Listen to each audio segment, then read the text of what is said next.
If you can't defeat them, join them. Nenge bya transition. We should sit with Museveni politely that Jaja tehabulwa yes, my bazukuru.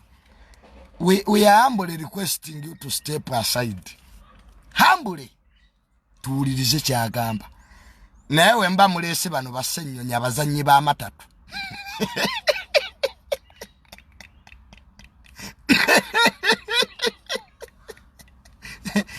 Senyonyi bisekezi.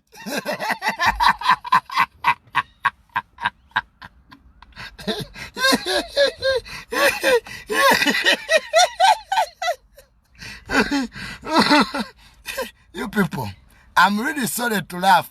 Never will be Trevin Sessa. Leader of opposition, yes, Senyonyi.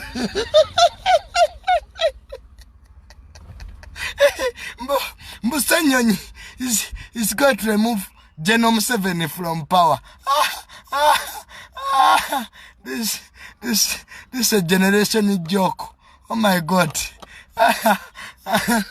You people, I don't know who's bewitching us. But anyways, these are my opinions. These are my opinions. You can agree with me or disagree with me. Time will tell. Nzemna nasigala kuseka. Struggle lumbu ye yaji kale abasajja bali wana abagezi. This country has had brain people. Mbabazi. Speaker Rebecca Kadaga. These were all presidential materials.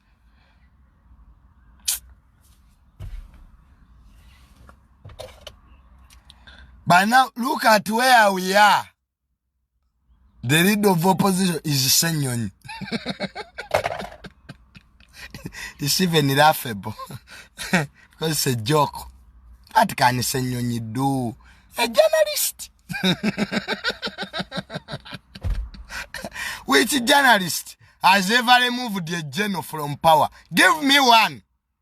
Munama ulire yali yaje general mu buyinza. But is this country insane really? Have we lost leaders? But abakulembeze baweddeyo.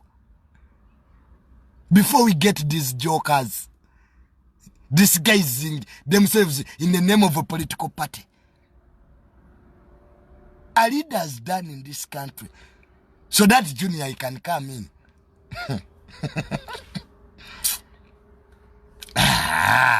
Kalira bajakana. Mutabani one that boy was brainy. Jakana naduli. One yafa. That boy was brainy.